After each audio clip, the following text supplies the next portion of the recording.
So we're now going to be moving on to a series of case studies, and the first will focus on the topic of alcohol.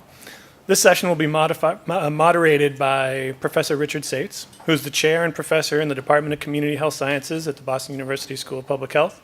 He's also a professor of medicine at the Boston University School of Medicine, a general internist and primary care physician, and an addiction medicine specialist. He previously chaired the Treatment and Services Review Committee for the National Institute on Alcohol Abuse and Alcoholism, and for a decade was the director of the Boston Medical Center's Clinical Addiction Research and Education Unit. Please join me in welcoming Professor Saitz. Thank you, Mike. Good morning. This is part two of the event today, Case Studies, Challenges, or Opportunities. And in this first half of this second part, we're going to cover alcohol and non-communicable diseases. I'm going to introduce both speakers first, and then ask each one to come up, and they'll each speak for about 13 minutes. And then after they both speak, it's approximately 13 minutes, and then we'll have discussion after, hopefully for at least 15 minutes if we keep that schedule. So I'll first introduce Scott Ratzan, who is Senior Fellow, Mossavar-Rahmani Center for Business and Government, Harvard Kennedy School. He worked at the USAID in Washington, D.C., designing the framework for the Bureau of Global Health's communication efforts. He was Vice President of Global Health at Johnson & Johnson for 11 years. And over the last 5 years at Anheuser-Busch InBev, he designed and led a $1 billion approach to achieve global smart drinking goals to reduce harmful drinking. Professor Sally Caswell, co-director of the Whariki Research Center, College of Health, Massey University. She is president of the Kettle Brunn Society that focuses on social and epidemiological research on alcohol. Her research is focused on alcohol policy and the marketing of alcohol products. She is a member of the WHO Expert Advisory Panel on Drug Dependence and Alcohol Problems and chair of the Global Alcohol Policy Alliance. Now, as I invite Dr. Ratzan to the podium to begin the discussion on alcohol and non-communicable diseases, I want to leave you with a thought to consider during these presentations, and I think it was well set up by our speakers earlier this morning. Are all private industries the same? Do we use the same frameworks for partnerships with companies that profit from a medication designed to treat a disease as we do from those that profit from sale of an addictive carcinogen? Both have responsibility for contributing to improving health. But how? Let's hear what our speakers have to say. Dr. Ratzan.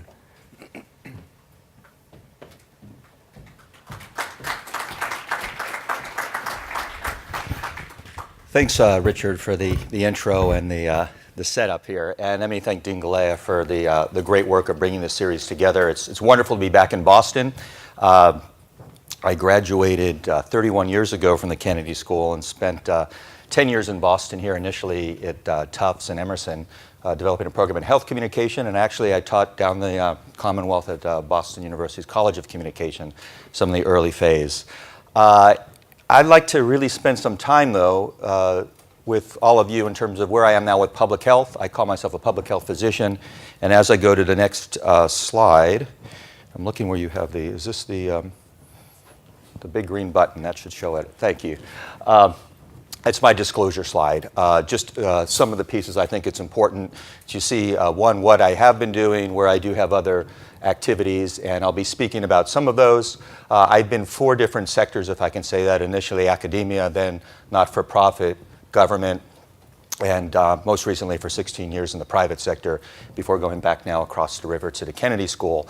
I'm a big believer in multi-sectoral partnerships, multi-sectoral activities, and opportunities to help make a difference for public health gains. I think what's probably most important on this now is I'm still a board member of the AB InBev Foundation. I was the founding president. I'm one of the AB InBev directors. I also serve on other boards, including now the Board of Global Health for the National Academies of Science, Engineering, and Medicine, and RAND and Mass General Hospital and others in the fields principally of global health. I call myself a public health physician with an emphasis in communication and now strategic diplomacy. So the final piece is to show that I have been engaged in some other areas, including infectious disease, though today will be non-communicable diseases. The other piece is that I'll focus or mention the United Nations Innovation Working Group, and it is not without important leadership amongst all institutions that we need to help make a difference. And there is Ban Ki-moon actually sitting on a panel on women and children's health. He not only said it, he also engaged in it, and I was fortunate to be engaged with that for 3 years. So I just have some further disclosure since this is about multidisciplinary partnerships. I set up a number of these over the years. When I first was in Brussels, it was called a Center for Health Ethics and Society with the Moderator Foundation, and then moved over to become a coalition at the European Policy Center sponsored by Johnson & Johnson, still there. Text for Baby, which was with the White House Office of Science Technology Policy. It was Johnson & Johnson as one of the founding sponsors. It has all 50 states, I think 650 partners at last look on this in giving information to women during pregnancy. Mobile Alliance for Maternal Action, that was with Secretary Clinton, Johnson & Johnson, and the United Nations Foundation, and that was, again, text messages and also verbal messages aimed at countries around the world. Three countries it was launched in. The exit strategy, it ended to be called Mom Connect in South Africa and owned by the local government. The Global Smoke-Free Worksite Challenge was also a piece with HHS, Mayo Clinic, ACS, Campaign for Tobacco-Free Kids, J&J, and we launched this at the Clinton Global Initiative. Howard Co. took it over to China, and it helped work on some health policy with anti-tobacco activities there. And Judith McKay and others have said some of the success of just bringing private sector in with government has made a huge difference in tobacco policy there. The Innovation Working Group in support of every woman, every child, that started with, it was Johnson & Johnson in Norway, actually with 65 partners, multi-sectoral, and we had I chaired it for 3 years, co-chaired it before we passed the baton. Some of our recommendations actually with Harvard School of Public Health on checklists, and others got integrated in the UN Commodities Commission report and other areas. Together for Safer Roads, that was one of the newest ones. The #1 cause of death for adolescents, unfortunately, is road traffic crashes.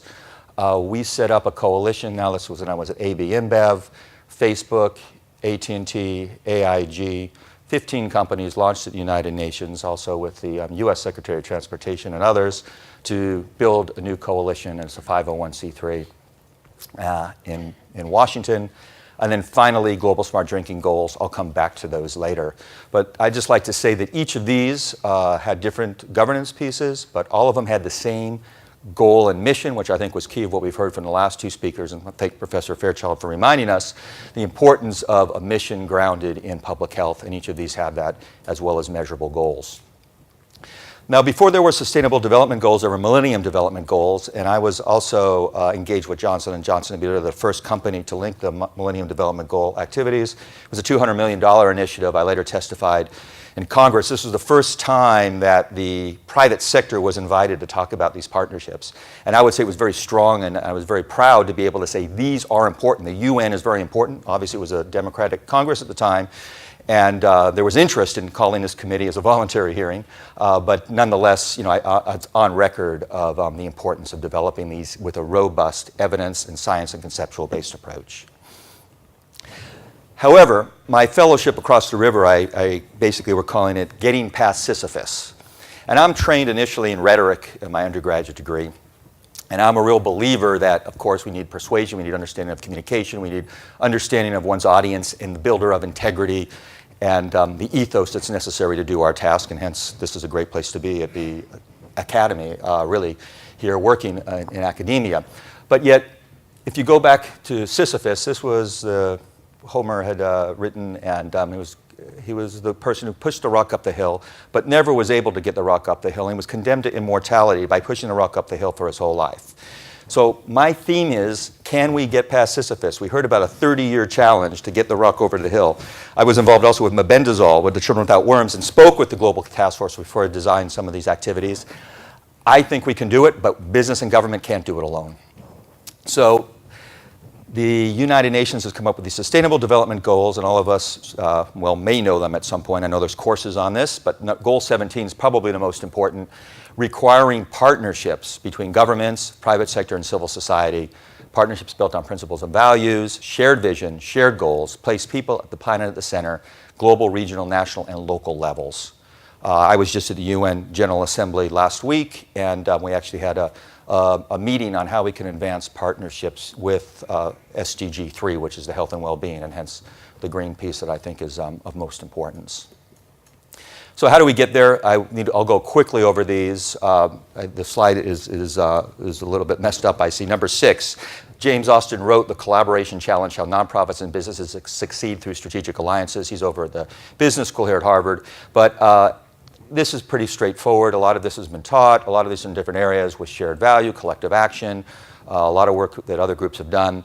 But that's how we get there. There's a new piece, though, that I've used in a course I teach on strategic diplomacy, and actually still in disclosure, right? I'm an adjunct professor at Mailman at School of Public Health, where I teach an innovation course. And I used Anne-Marie Slaughter's book. Why you say, why would you use a book? Well, Anne-Marie Slaughter is a former dean engaged at the Kennedy School and former dean at Princeton. But she writes about the new interconnectedness. And we no longer have the tower and the square, which is a Neil Ferguson idea that the tower makes the decisions and the square follows, that it's a new interconnected network. And if you look at these 5 pieces and add in communication and think inside your networks or create new networks, real change can happen. And that's, I think, the theme of why people like me are willing to go into many different sectors to still have public health goals amongst the mission. But the piece that's the challenge is it's not so simple how you get there. Even though the UN had a declaration last week to get there on non-communicable diseases, the enabling environment for the development by all levels and all actors does not exist. This was called for last Thursday. It exists for some places in some fields, but it does not exist for all in non-communicable diseases. So again, how difficult is it to get there? There's not a lot of evidence for all of these. There's not an easy RCT or, quote, gold standard to get there. So sifting through the evidence is difficult. The take-home message is disappointing. And I remember a time, and I think some of you might have been at this meeting when I was at a global health conference with a number of people. C. Everett Koop spoke, and it was Harlan Cleveland who reminded us it's not simple, straightforward when we deal with diplomacy, and he called for constructive ambiguity. So when you look at this elephant, what do you see here? How many legs does the elephant have? And we could go around the room. I could 4, 5, or 6 in the interest of time, since I know I'm already going over it probably. This is the challenge. And a lot of the work I've had to do is try to be able to communicate inside a company and to try to work on a place where I was for 5 years, 180,000 people, to how we get things done around the world. Now, I've been editing the Journal of Health Communication for 23 years. Started here when I was in Boston. It's gone with me to all the different places where I was at GW, at USAID, J&J, AB InBev, and so forth. I think the point is that the journal has its own academic integrity, over 50 people on the editorial board, and we did a special issue on communicating the non-communicable. After the World Economic Forum, I participated in a meeting there for a couple years on non-communicable diseases. And Sonia Nistar and Peter Anderson, you may know both of those from the fields of anti-tobacco and so forth. I'd say Peter and Sonia from NCDs, and actually just chaired the Lancet Commission on NCDs. There's lots of opportunity that they talk about is how we communicate the non-communicable. And in this edited volume, went through a serious peer review process. The ideas actually talk about new health diplomacy, the needs to galvanize political action and policies at all sorts of levels. So, how do we do this with the harmful use of alcohol? The road's not so easy. I would say that even you have the opportunity when you are inside a company to try to change the culture, influence the culture, and nudge, if I can use the term in a positive way, amongst certain policies. And while this road reminds us of road safety, and I know that many of you, some of you in this room know about alcohol being linked in a minority of cases, but a very significant number of cases, to blood alcohol concentration. Now the company, Anheuser-Busch InBev, has articulated in support of BAC at less than 0.05. That's articulated in most countries around the world, and leaving it to governments to, of course, make decisions that's right for their people. So what did I try to do? And then in the last few minutes, I'll try to go through those. Created global smart drinking goals based upon a vision of smart drinking globally. The idea of responsible drinking and the idea of designated driver came from schools of public health in different places. How do we move beyond that? Changing behaviors through social norms and empowering consumers through choice. And a lot of this is listening to a lot of other groups. And as you can see here, how do we invest in those? How do we deal with that where consumers can make decisions based upon robust, if I use the term health literacy, and link that to alcohol health literacy, which is the final box on the right? And how do we take the lessons that we've learned from communication and labeling and also try to help make a difference on products around the world? So this is the short piece of it. I think what's also unique, which a public health school cannot do alone, and certainly you have to be inside an industry on reformulation. So the idea of, on the left box, a product portfolio, how do you get new products that switch people or change behaviors for lower alcohol products? And since the company has adopted these, they've introduced new beers, for example, a zero alcohol beer in South Africa that never existed until recently, as well as some others in different parts of the world, including all around the world with the nature of this product. But it was important not only to have the pieces that the company can do and let the market decide through market forces, to actually design city pilots. So much like the Stanford 5-city pilots that was done with health promotion, much like the Framingham Heart Study, North Korea, all these different ones. How can we look at where we've had sustainable health gains? So we looked at a lot of those in the past and then developed 6 cities, all with public-private partnerships. The first was Zacatecas, which was launched, and they've already had some policy changes that the local groups have decided. And probably what's most important, and in the interest of time, I will go through the last few slides quickly, is that you can see a number of logos. A lot of those are governmental agencies. So all of these pilots need to be done with the sine qua non of having a government partner, an NGO partner, and the private sector partner that's there. They also should have an academic partner, and then they go on and on and on, locally led and so forth, and look at the epidemiology before they necessarily just deal with bringing the program from abroad. This is just to remind that the city pilots were instrumental in reducing 10%, which is the WHO goal.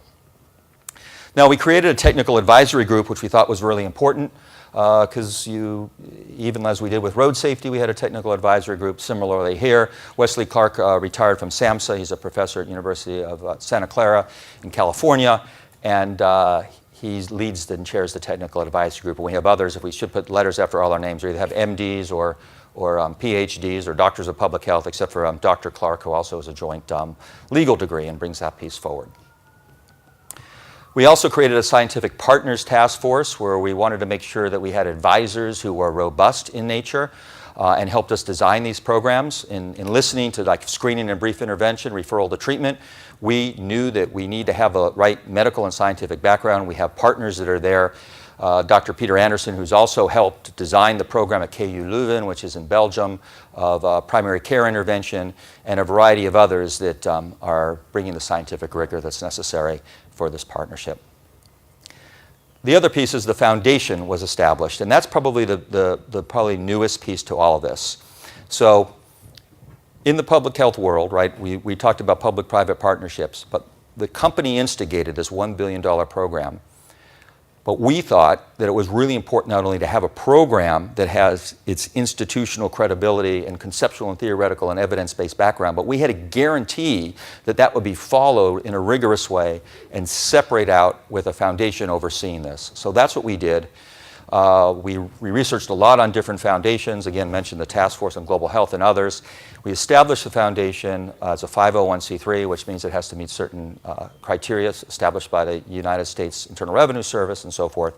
And in that, I think we have some key areas. Transparency, which is important for 501c3s. It's not a lobbying piece, and it will have verifiable monitoring and evaluation. The 6 community pilots will be guided through the foundation, which again then has an academic integrity separate, supports training of healthcare providers, and advancing alcohol health literacy. The next piece is just to show the board. Allison Goldberg happened to be my TA at one of the Columbia courses, finished her PhD at Columbia, so we have a doctor level and a PhD now leading the foundation, and you can see the board. It's independently led principally with, you see a number of people who, Joe Ivy-Bofer from the New York Academy of Medicine, Ken Moritsugu, former U.S. Surgeon General for some time, Bob Orr, who also is now at the Dean at University of Maryland, School of Public Policy, and was at United Nations, and then Ambassador Coker, who's the chair who represented the U.S. at the WHO most recently in the last administration. Guiding principles, and I know my time is flashing, transparency, leadership, and academic integrity. And let me just say, all these last slides on the foundation are all on the website. So this is all transparent, meant to be transparent, and these are the exact ones, with the exception of these last couple. I'll just do the last 2 slides. A direct network of over 35 global public health experts are involved, and the goal is to keep communicating and sharing the evidence and do the iterative process of science. And then good progress in these locally led activities. They have direct guidance with the people that are below.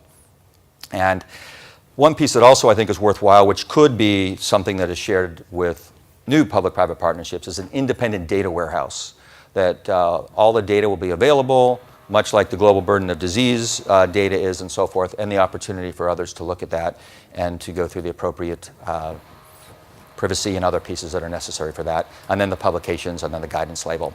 So finally, last slide. This is what I'm doing now. I'm trying to get past Sisyphus. The work is in strategic diplomacy. Can we get this rock over the hill? I think we need to do it together.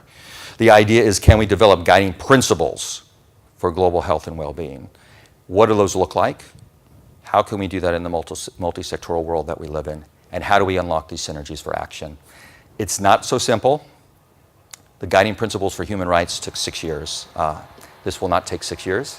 But I think that we could have something that will be valuable, and there's a yearning for it. And I'm working with colleagues over at the Kennedy School, other fellows, and hopefully invite many of you, as we already have opened this up in the iterative process. So I thank you. I'm sorry, I think I took more than my 13 minutes if I was the chair, but I'll be ready to talk some more later. Thank you.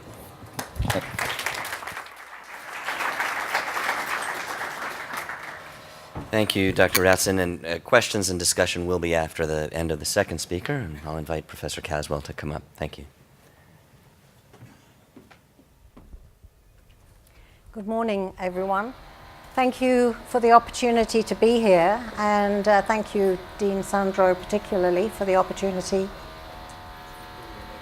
This one? Okay. So, in the interest of disclosure, a very important aspect this morning, my value is a public health value. It is to focus on the reduction of alcohol harm. I'm very interested in what's happening globally, and so my work, particularly through relationships with the World Health Organization, and also wearing my other voluntary hat of chairing the Global Alcohol Policy Alliance, which is a global NGO. It gives me a lot of opportunity to see what's going on.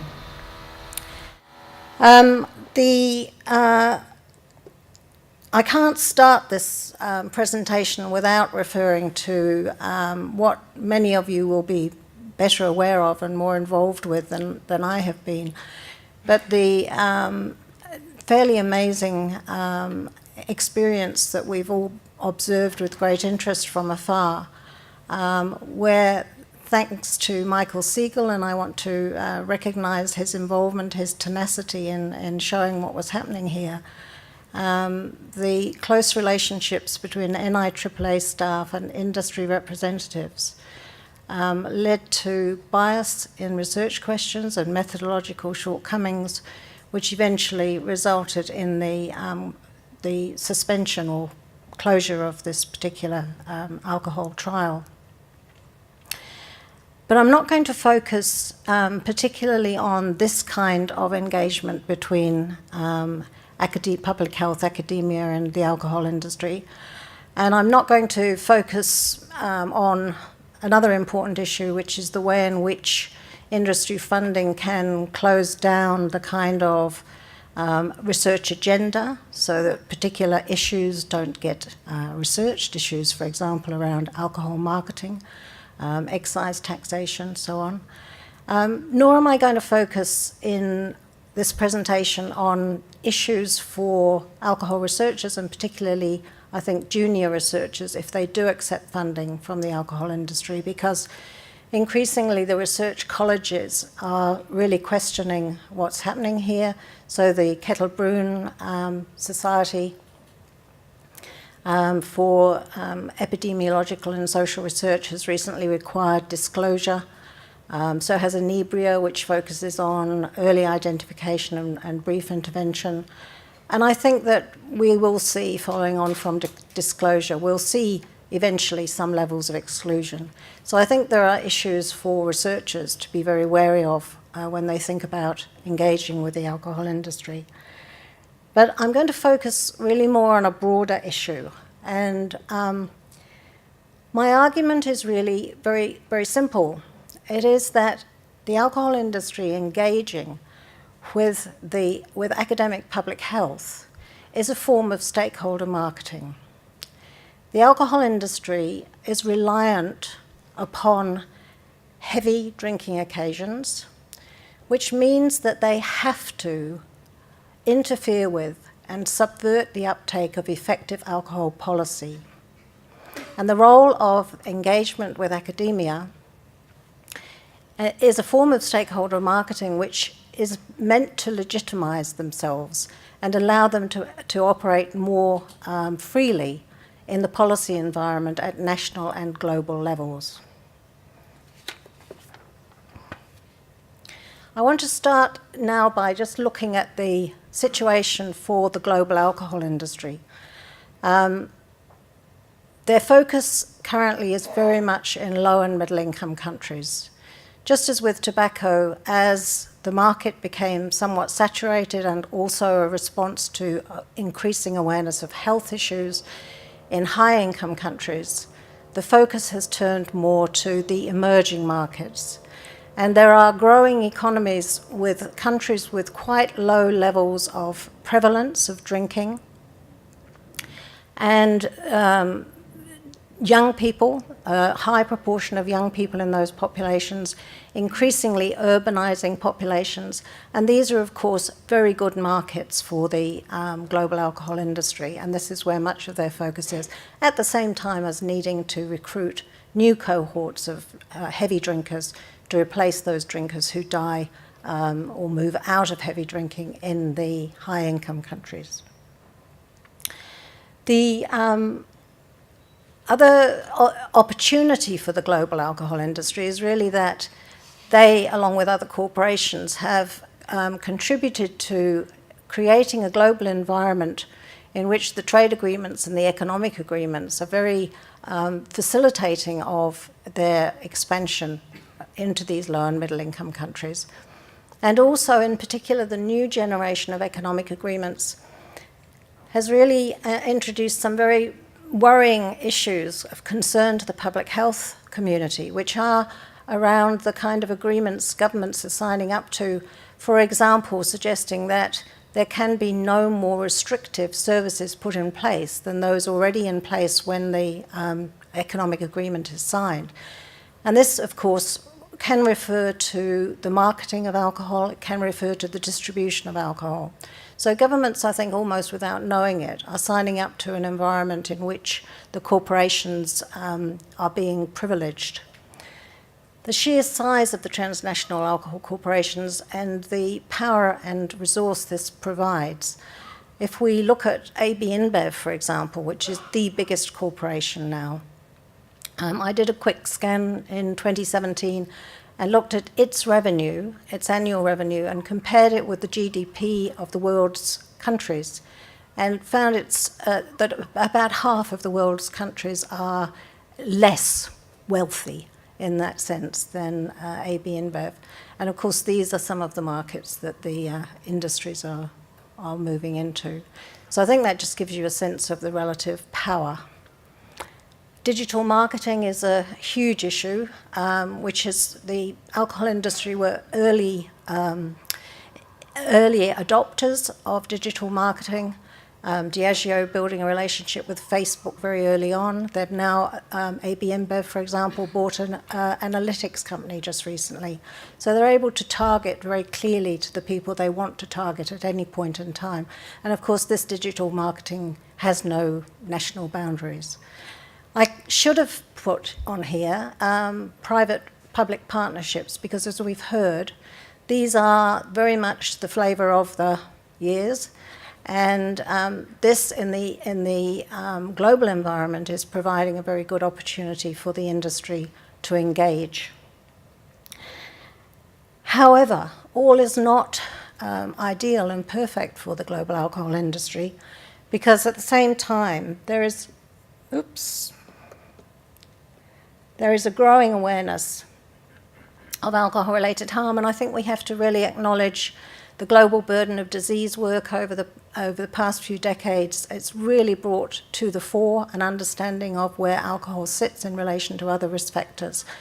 So in terms of premature mortality, 3.3 million every year, and this in a situation where currently less than half of the world's population actually drinks alcohol. Of course, this is changing fast with the marketing and the expansion from the global alcohol industry.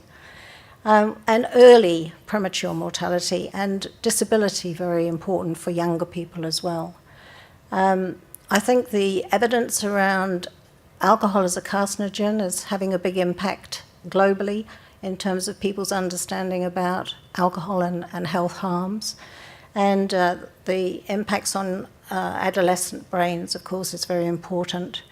Harm to others, we're really at the beginning, I think, of the research that will take place around harm to others, but it's clear already that it's going to be very major. It's going to be way bigger than passive smoking in the tobacco field.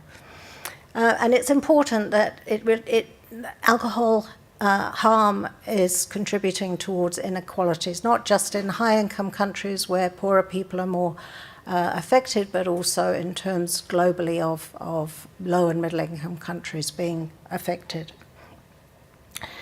So what's the industry response? They're very aware. If you read the materials they put out for their shareholders, they're very clear that this health risk is their number one issue to manage. There are other ones as well, environmental issues, gender issues, but the key one is health. And so one of the foci they have is to really build allies, but also to focus on personal responsibility and stakeholder marketing. And this kind of drinking responsibly approach, which the Global Smart Drinking Goals is one example of, is very, very common, used throughout the world, used at national and global levels. Of course, we know from the evidence, work done by Kate Rabana and Tom Babor, looking at the CSR or stakeholder marketing initiatives that the industry did immediately after the global strategy was passed, where they were very strongly putting forward their position that they were part of the solution. They found that about 96% of those initiatives were not based in science. Certainly, we don't see, generally speaking, much of a focus on the best buys. We do have effective policies. The UN system is very, very clear about what these are. They are the restriction of availability, a decrease in affordability, and a restriction or banning of all alcohol promotion. And drink driving and early intervention are also good buys. Recently, Bloomberg funded a project with the World Health Organization, saving lives and spending less, and the data there shows that in low and middle income countries, for an expenditure of $1, you save $9 through putting in place the alcohol best buys. And this works because the best buys reduce heavy drinking occasions. And this, of course, is why the alcohol industry cannot afford to let those policies be put into place. This is a slide which shows you data from a number of countries taking part in the International Alcohol Control Study, a number of high-income and middle-income countries. And what we did there was we set a bar quite high for heavy drinking. It's men drinking 8 or more drinks, and that 15 ml drinks, so that's a bottle of beer, a bottle of RTDs, and for women 6 or more. So what we did, we looked at the entire market represented by the survey data that we got in these contexts, and then we said what fraction of this was drunk in heavy drinking occasions. And you can see that in the high-income countries, it's around 40-50%, and it's even higher in the middle-income countries. This underpins the reason why the industry cannot afford to let effective policy come through. These data don't include the US, but I can tell you that Tom Greenfield did a very similar analysis quite a long while ago now and came out with about, from memory, about 50%. So what we know is that the interference is rife. This is a report from the UN Interagency Task Force on Non-Communicable Diseases to the Executive Board of the World Health Assembly in 2017, commenting on the extent to which industries are interfering with effective policy, including the alcohol industry. And we have many examples in the research literature. And personally, as someone who works often as a resource person for WHO in middle-income countries, and I was there in Asia earlier last month, it's happening. It's a very, very common and frequent occurrence. And these are countries that do not have good policy. They don't have good policy in place to the extent that the US has good policy in place. And according to the feedback that the global alcohol industry gives its shareholders, it's working very well. This CSR is working very well. They're avoiding the kind of policies they want to avoid to achieve what they call more balanced regulatory outcomes. So finally, I would say that stakeholder marketing, academic engagement with the alcohol industry is a form of stakeholder marketing which is not helpful to the goal, the value of reducing alcohol-related harm. And as Andreasen and McCambridge said in commenting on the funding by the industry of a chair at Harvard University, they said that accepting this money is going to have a deleterious effect in the bigger picture. The bottom line is that social responsibility needs to be seen as contributing to profit. Thank you.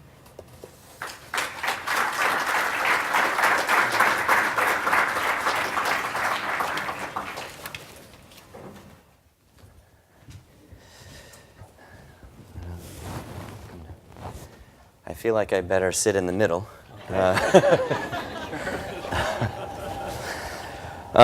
The World Health Organization asserted last week that in a new campaign, the SAFER initiative, that the measures they're recommending should be guided and formulated by public health interests, and they actually use the word protected from industry interference and commercial interests. So if the alcohol industry is going to have a role in reducing alcohol health harms, are there mechanisms for that to happen that are consistent with WHO's assertion?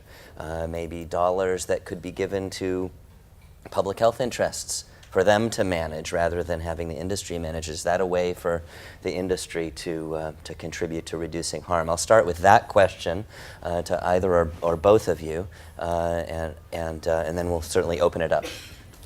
I have a comment in response to that. I think it's better that we keep things as separate as possible. I think that the transnational alcohol corporations need to pay tax, and there are some issues out there in the public health field being looked at in terms of whether adequate tax is in fact being paid or tax avoidance is taking place. And I think then taxation should be used through independent agencies to fund research which contributes to reducing alcohol-related harm. Dr. Ratzan. Well, thanks. I think that's a really good question. I was at the UN on Friday morning at 8 a.m. They had a couple hundred people there, and it was very well attended also with a number of ministries speaking in support of both the WHO and moving forward. Professor Kickbush of the Geneva Institute spoke at the end and brought it all back of the need to focus on academic, solid, conceptually ground activities and to build appropriate public policy measures. Let me say that all of these I think are important. I think your question does show why we need to create independent but yet credible sources that can review the literature, can look at the evidence as it evolves, and course correct in sometimes this field that we call implementation science. So I do believe that we have a public health role there, and all players who have ability to generate some evidence should be able to share that in a meaningful way. And that's what we try to create, at least with the organization of the Global Smart Drinking Goals and the AB InBev Foundation. Thank you. Can I just add one point? Because I was at the 8 a.m. meeting as well, of course, with GAPA being one of the partners in the SAFER initiative. I was really struck by the number of the governments that were co-hosting that meeting who asked WHO to look into the issue of a binding legal treaty in the way that tobacco has.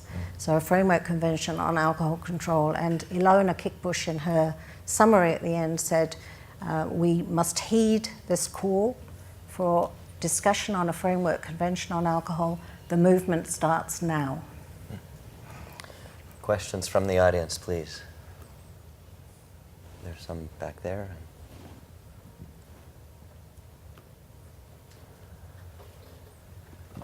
Hello, my name is Marissa Fimiani. I'm currently a contractor for Johnson & Johnson in their pharmaceutical sector. And prior to that, I graduated from Texas A&M. And prior to that, I graduated from BU. And the common theme that I've seen through all of these things and all of the talks today has been kind of the foundational mission, vision, guidance, and particularly with J&J with the Credo and Texas A&M with the Aggie values. I was wondering if you could speak a little bit to how that foundational belief kind of guides industry or guides the actions that we see playing out before us. Great. So no, thank you for that question. It's very important to talk about the mission and values of institutions, and also understanding that we, as the CEO of AB InBev used to say, we all live here. He said we all go home to the same communities and areas in the world where we care about our kids growing up in a better world. We care about the world being better in different ways. Now, of course, Johnson & Johnson highlights the Credo. A lot of companies have other vision and mission that help make a difference. I would say in the case of these partnerships, similarly, it's important to get a vision and mission that's right. Our belief is you always tie this to a Sustainable Development Goal or Millennium Development Goal or National Government Goal. In the case of all of our activities, it's to reduce alcohol by 10%. I know in the other piece with going back to the work that you're doing, when you're with a broad organization, there's lots of different opportunities, but I think to hold true to the vision, mission, and values are key. I mean, just the final point, if I can just say on the, since we brought up Professor Kickbush, because I taught at Yale when she was chair there, and we wrote some stuff together, and the belief of health literacy and giving people the knowledge and skills and information, which is, I think, the other fundamental piece of what we're trying to do in our field of public health. So it's democratizing and so forth. We're able to also advance good ideas in an ethical way. Professor Casswell, to mission? No. No? Okay. Yes. In the back row. Yeah. That's you, Professor Rosenblum. Thank you, Richard. I have the feeling, as I begin to look at some of the recent literature on alcohol, that we're moving toward a consensus that no level of drinking is absolutely safe, and there's a fairly straightforward increase in risk and harm. And that strikes me as exactly the same message which is now delivered for tobacco. And maybe just another parallel to the two industries. If it is true that there will be a scientific consensus that no level is absolutely safe, do campaigns such as responsible drinking and smart drinking then become internally inconsistent and just a contradiction to the whole science? I mean, it's a very good question, and clearly, as we know, public health science, medical science, it's incremental, right? So we continue to have more and more studies, some modeling, some RCTs and so forth, that do in fact show that there's different risks for as Professor Casswell even said in her adjustment for heavy drinking, women versus men, and so forth. So I think we need to really understand that evidence, and we really need to see and understand where the harm is, if it's universal or if it's individual.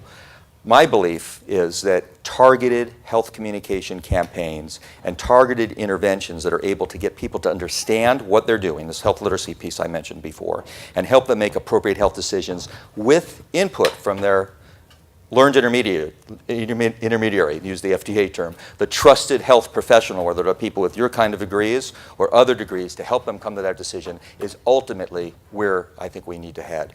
And all of us should be able to campaign for advancing truth, data, evidence, wisdom in that regard. So I think that's the hope of the future to address public health challenges. Professor Casswell. Yes, I think you're absolutely right. The consensus is there that there is no safe level in the sense of no harm whatsoever, and that's clear from the cancer research. I mean, every drink increases the risk of breast cancer.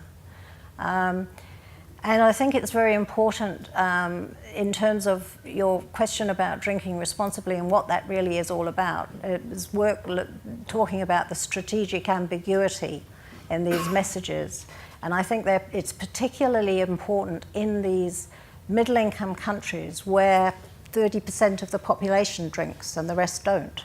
And the goal of the social marketing around drinking responsibly is actually to say, you are going to drink, so drink responsibly. So the meta message is, you are going to become westernized, you are going to become as aligned with these global brands or these very important national brands as kids in the West, so drink responsibly. Having said that, I want to pick up on another really important point, and I don't know the answer for this, but I'd really appreciate it if people have got good ideas, because I think the difficulty for the alcohol field is that while we know there is no safe level, I do not believe, and I may be being pessimistic here, but I don't believe that we are going to see a goal equivalent to smoke-free. I think the goal of the Framework Alcohol Convention has to be around reducing harm, and we have to find ways to talk about that in a sensible and meaningful and easily communicated way, which currently I don't think we do have.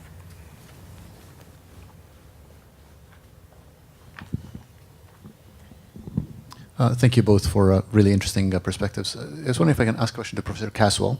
I was taken by your last slide when you talk about corporate social responsibility. Now, you were framing it in context of alcohol, but I was wondering if I can ask you a broader question. Your statement that CSR ultimately was part of social marketing, would you generalize that to other industries? And if so, why? Or if not, why not? Do you know, I thought someone would ask me this question. To oblige. And my rehearsed answer was, I'm only talking about alcohol today.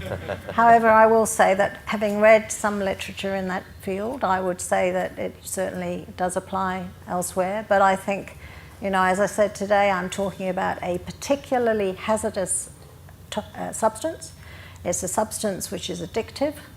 It's a substance which is intoxicating, which means that people often end up drinking on a drinking occasion more than they have intended to do.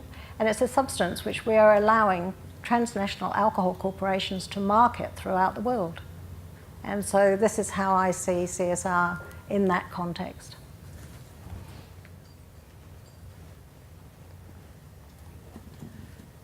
So one of the things I'm so proud of being in the field of public health for is how well we've articulated the need for primary, secondary, and tertiary intervention to all be happening at the same time at the individual, family, community, and societal level, but that our best impact is at systems level change at the primary point. And so I've never been on the transnational board of anything, so I'm curious if those board members are restricted in recommending the implementation of an individually focused or social marketing campaign, but do they actually have the ability to influence the organization to move more towards systems level and policy-based change?